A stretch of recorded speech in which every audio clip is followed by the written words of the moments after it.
You know, for a company that has plumbers as its mascots, Nintendo gets a lot of leaks. So, how many people out there still watch TV? Okay, out of those of you who raised your hands, how many of you still see ads for video games on TV? I'm going to go out on a limb and say, not very much. Nowadays, most advertisements for games are in the form of trailers you find on places like YouTube. A stark contrast from the days when the internet was young and people still cared about such nonsense as console wars. Back then, between segments of your favorite sitcoms or whatnot, you'd see the occasional 30 seconds to a minute of publishers trying to sell their game to you. Problem is, some commercials leave you wondering what the fuck they were trying to accomplish. So today we're gonna look at some of the worst, whether they're misleading, disturbing, or just a big whiskey tango foxtrot on the dance floor. These are how not to advertise your product. So yeah, top 10 worst video game TV commercials. It's game time!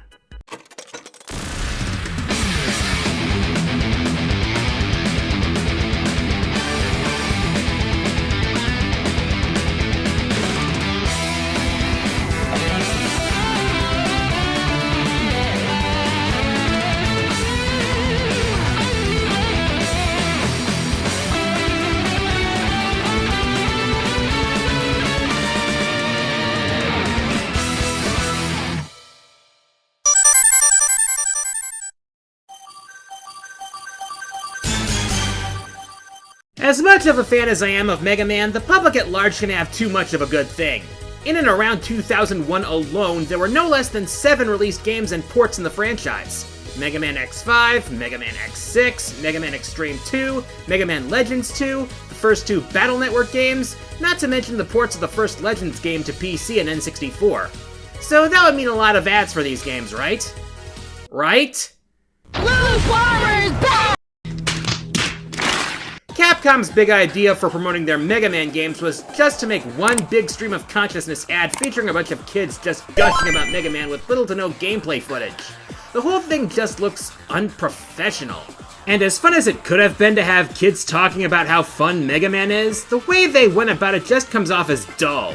Not to mention... Call Mega Man Blue Bomber because he's blue! Wow, this commercial is so deep. Honestly, if Capcom had the budget for it, they probably would have been better off making ads for each of these games on their own, instead of cramming them into one big medieval mess. Granted, this commercial is at the bottom of the list because while this commercial doesn't do much to convince the average gamer to play even more Mega Man, it isn't as aggressively nonsensical or as offensive as other commercials we'll see later on.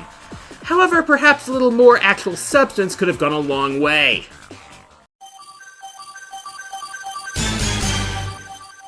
With how popular Fire Emblem is in this day and age, it's almost easy to forget that the series was on the verge of death prior to Awakening. Hell, Fire Emblem was stuck in Japan for roughly the first half of its existence, while the average Western gamer's first exposure to the series was Marth and Roy's inclusion in Melee. It wasn't until 2004's Blazing Blade that the franchise first landed upon our shores, and the armies that were sailing the ships that brought it here were rather paranoid. Beware, my brave friends, for in these strange times, no man can be trusted. What happened to Dorcas? I put poison in his mutton. Okay, that was f***ing grim. So one of the guys keels over after being poisoned by one of his own men, and everyone just laughs it off? Yeah, real trustworthy behavior, guys. This is one of Nintendo's weirder commercials, and of course it comes from that dark, edgy era. And not even Nintendo was immune to that crap. Oh, and only a couple of clips of gameplay not showing off the strategy. The unreleased extended version is even worse because there isn't a single gameplay clip. Not to mention, it's not only false advertising, but self-contradicting. Build an army, trust nobody. It might just be me, but aren't the majority of armies in Fire Emblem built on trust? There's not even a betrayal on that level in Blazing Sword to my knowledge. So, why do people remember this commercial nowadays? The meme! Approved! Yeah, trust nobody. Not even the marketing department.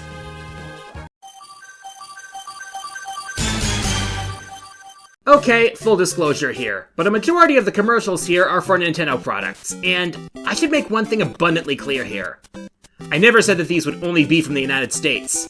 This next ad for the NES comes from our good friends Down Under, home of kangaroos, koalas, and extremely disturbing CGI sprite models. We challenge all players. You cannot beat us. Okay, who in Australia thought it would be a good idea to have the Daleks advertise the NES? Yeah, this commercial is 40 seconds of uncanny CGI characters staring at the screen with creepy, soulless eyes and taunting viewers and claiming in Borg voices that you cannot beat us. Yeah, it shows various elements like the Zapper and even Rob, but in a way that comes off as disturbing rather than entertaining. Are you trying to get people to buy your system or trying to scar them for life? And then there's the whole you cannot beat us bit. Were they alluding to the early days of Nintendo Hard? Well, that's clearly an overblown boast, given that speedrunners have turned beating NES games into an art form. And then there's stuff like... Even with your robot partner. Even with your... robot partner? Yeah, it's no surprise that this commercial initially received backlash because of how unnerving it all is. I wouldn't be surprised if it gave kids nightmares. And the funniest thing about this is that even with how utterly cursed this commercial is, the Friday Night Funkin' modding community still thought this would be a good idea for a mod. And to think, we've got even more disturbing stuff from Nintendo later on. We are Nintendo. We challenge all players. You cannot beat us. Well, given your legal record over the years, I don't think I want to try.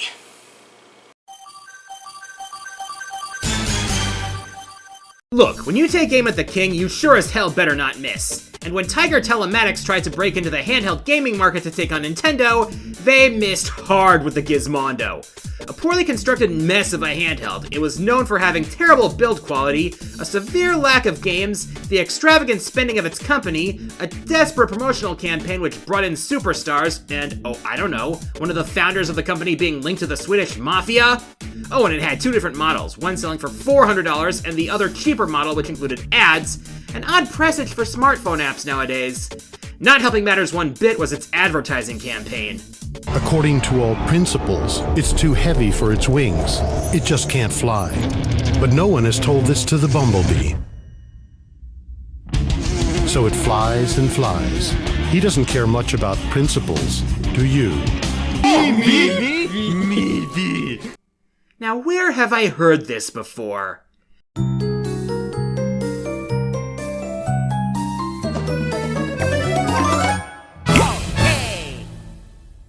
That's right, it's basically the opening of the Bee Movie. According to all known laws of aviation, there is no way that a bee should be able to fly. Its wings are too small to get its fat little body off the ground.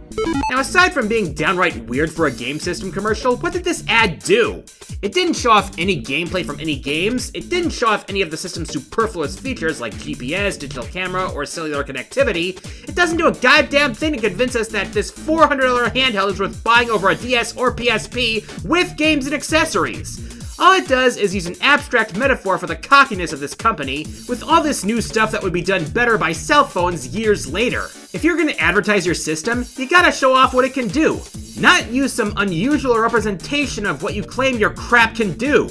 With such a confusing ad, it's no wonder this system bombed. You like jazz? Over the years, Kirby has been Nintendo's most consistent franchise. When even the worst of Kirby's significant releases have been decent, you know you have something successful on your hands. However, his commercials back in the day had a tendency to be a bit odd, even though the games themselves were straight fire. Take, for instance, arguably the best title of the franchise's classic era, Kirby Superstar. This game was the biggest evolution of the franchise since copy abilities were introduced. 9 different subgames with their own unique hook to them, lots of new and newly expanded copy abilities, the helper system, and more cool stuff all around. It was classic Kirby at its finest, and its commercial was TV advertising at its roundest, I guess? Seen a rash of these lately. TMK. TMK. Too much Kirby. Think you can't get too much of a good thing? You know, I wouldn't be surprised if somebody developed an inflation fetish from that commercial. Yeah, I'm gonna say it now, the Play It Loud era was downright bizarre. You have some of the finest games of the time, and advertised by some of the most unhinged commercials ever devised by human minds. So, we have a baby eldritch horror who can inhale virtually anything, absorb the powers of others, and puff himself like a balloon. So clearly, the best way to advertise his brand new game is to emphasize that last point by portraying players inflated to absurd proportions like it's some kind of epidemic. And this was before the Blorbs were a thing in Bowser's Inside Story. I don't know for sure, but my guess is that whoever came up with this bizarro crap watched a little too much Willy Wonka and was especially fond of the blueberry scene. They probably should have brought the Oompa Loompas to the ER while they were at it. Is it any surprise that this commercial inspired an analog horror series on YouTube? But then again, given how insanely twisted Kirby lore has become, I don't think anything should surprise me about this franchise. And before we continue, I'd like to thank RubyRaiko888, who requested this topic with his generous donation to Extra Life. For those who don't know, Extra Life is a program of Children's Miracle Network hospitals, which encourages gamers to fundraise year-round to support their local children's hospitals. All donations go to fund critical life-saving treatments and healthcare services, along with innovative research, vital pediatric medical equipment, and child life services. Since the program was founded in 2008, Extra Life participants have raised over $130 million for their local children's hospitals. I'm currently in my 11th year of raising money for Extra Life and raising money for Children's Wisconsin. If you wish to support my campaign, go to the address shown below or scan this QR code on your phone. I'm less than $500 away from a lifetime total of $10,000 raised, and once I hit that lifetime milestone, I'll do a full fan dub of Gerald Robotnik's journal from Sonic X Shadow Generations. Thank you for your support. Now let's get back to the cringe.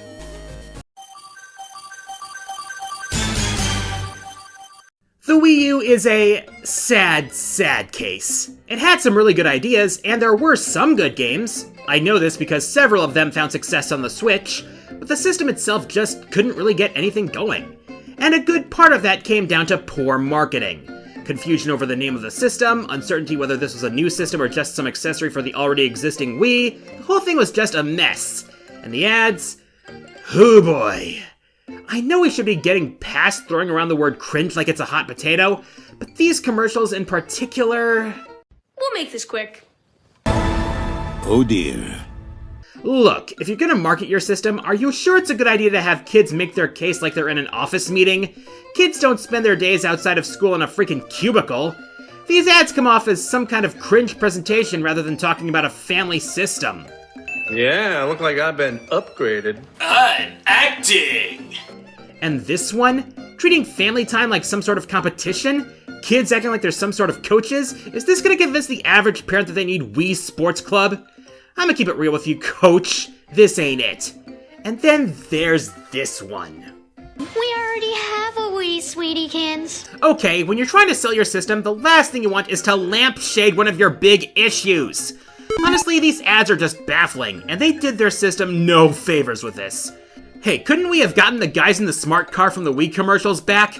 They might have been able to help the system. Maybe?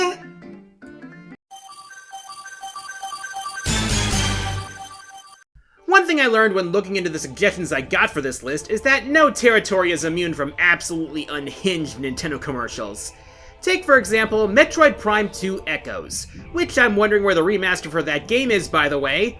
Samus's journey on Aether between the normal world and the terminally online world, which formally introduced her space drug-powered doppelganger, was quite well advertised. In America, at least.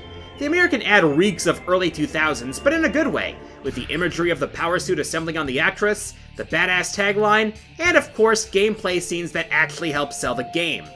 The Who Are You era was generally a good time for Nintendo commercials, for the most part. Meanwhile, how did Canada advertise the game, yeah? Yeah, get a load of this! I feel like it's my fault. I'm the one who bought it for him. Okay, so this is a drug PSA, right? This girl is clearly talking about how her friend became a drug addict.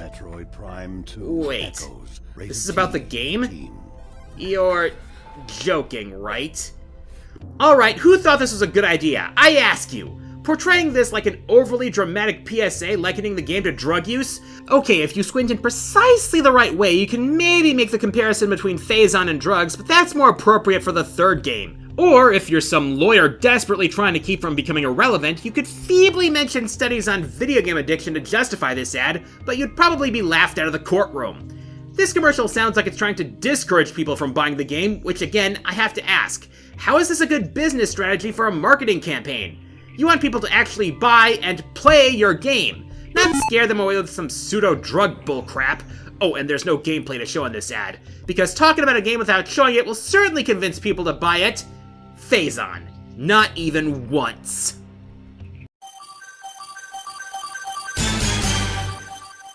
Hello again, Play It Loud era! Oh my god, looking at some of these commercials makes me realize just how insane and unhinged the 90s could get. If the 2000s was the dark and edgy era, the 90s was the let's just do something absolutely bonkers and hope it works era. Sorry, but if that worked, Earthbound would have sold better, just saying. But as for the most batshit crazy commercial from the 16-bit era, I'm giving that to Super Mario World 2 Yoshi's Island. Now yeah, Yoshi's Island was a really big game, not gonna lie. All those levels, all those things to collect, all those crazy effects. It was a big deal that direct sequels tried and failed to recapture. Kind of like a gigantic gaming buffet. But it's best not to consume the whole game in one sitting. Though it's not the kind of message their commercial was sending. When is too much too much? To find out, we crammed everything into Super Mario World 2 Yoshi's Island. So yeah, Yoshi's got a long sticky tongue and eats a lot, so clearly eating was the thing we want to focus on, huh? Just stuffing this poor guy's face full of Palutena knows what, just like Nintendo stuffed all this content into the game. In a parody of an old Monty Python skit. I am not kidding, this is straight up Mr. Creosote from The Meaning of Life. So yeah, the worst mukbangs on Twitch are tame compared to this crap. And you can probably guess how far they take this.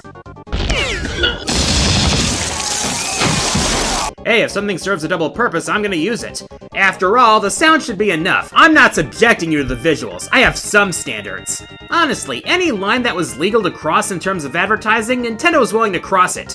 But gross out humor can only go so far before you just gotta say no.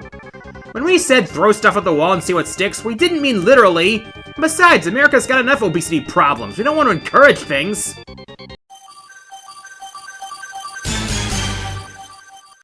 The first two eras of PlayStation were a big time for Sony. The first PlayStation burst onto the scene and left both Sega Saturn and Nintendo 64 in the absolute dust. And the PlayStation 2 was an even bigger blowout for a lot of reasons, including a vast library of quality games and, oh, I don't know, being a more affordable DVD player. And their marketing campaigns generally did a good job of selling their systems.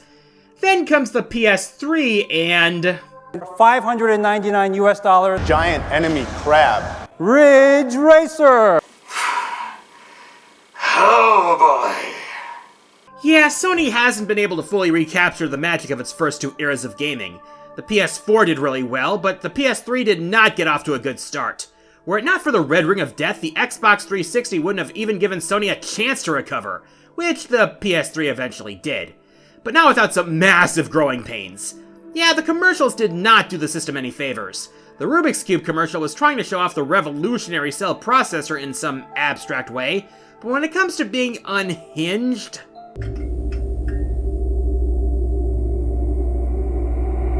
The baby. The baby.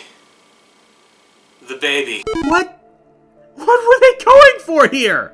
The baby doll itself is uncanny enough as it is, but it just got more demented from there. Its unsettling movements, the sounds that came out of its mouth transitioning from standard baby giggling to more unhinged noises with equally disturbing mouth movements, the gameplay scenes being reflected in the baby's eyes, games which, by the way, I doubt are rated anything lower than T for teen, and the tears being sucked back up into the baby's eyes.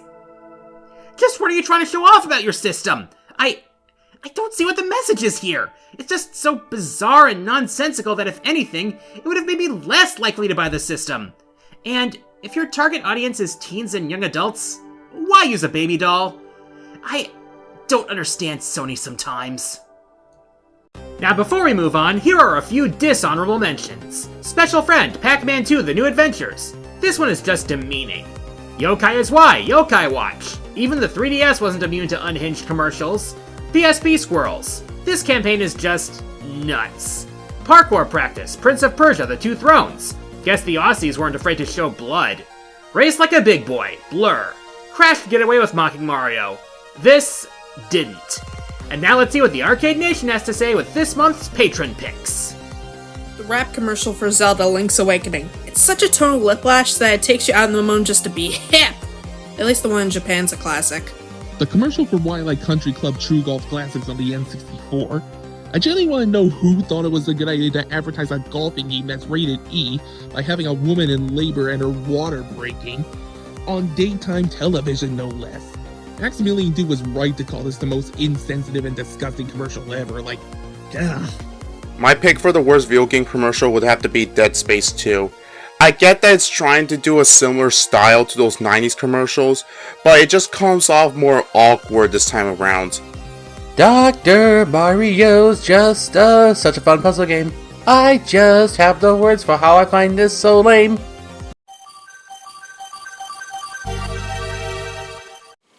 Okay. I'm just steeling myself to show you my pick for what is the worst commercial for gaming. This is just so demented, so absolutely unhinged, that even after multiple viewings, I still can't properly process any sort of rhyme or reason for this. Alright, here we go. So, a bit of context before I show you the ad. The Game Boy Advance was an amazing successor to the original Game Boy. Enhanced power, full backward compatibility with both Game Boy and Game Boy Color games, it was something special. The Game Boy Advance SP was even better, especially with the built-in backlight. On the other hand, the bump in the road during this era was the Game Boy Micro. A smaller version of the GBA, this system's main gimmicks were that it was small enough to fit in one hand and had swappable faceplates. However, it was uncomfortable to hold, the tiny screen made it harder to see, and the backward compatibility with Game Boy was removed. Also, the inflated price tag did not help matters. As for the commercials, the US honestly did a pretty good job with it, focusing on the customization of the faceplates. I cannot say the same for the Canadian ad. Remember that Metroid Prime 2 PSA? This is from that same Too Much Fun era, and believe it or not, it's actually more insane. It starts out innocent enough with scientists setting up a maze for a rat. That is, until...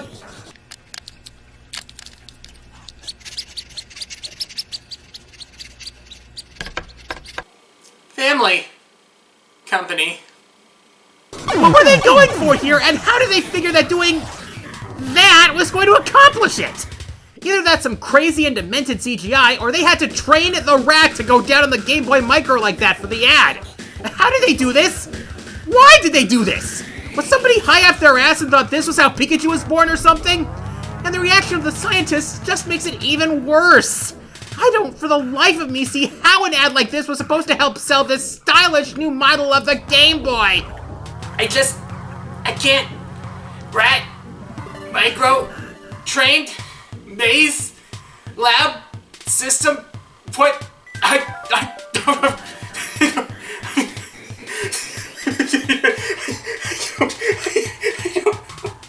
This was the beginning of Adam's descent into madness. It is currently unknown whether he was able to regain his senses, but if he did, it is likely that he came to appreciate the current state of game trailers that much more.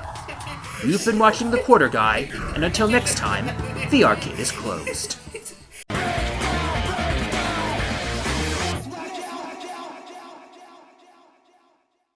Oh, and about that inflation I mentioned earlier. Hey everyone, QG here. If you enjoyed the video, please like, subscribe, leave a comment, and share the video around. Feel free to check out my Blue Sky and Twitch streams, and consider supporting me through Patreon and donating to my Extra Life campaign to support Children's Wisconsin. Thanks for watching.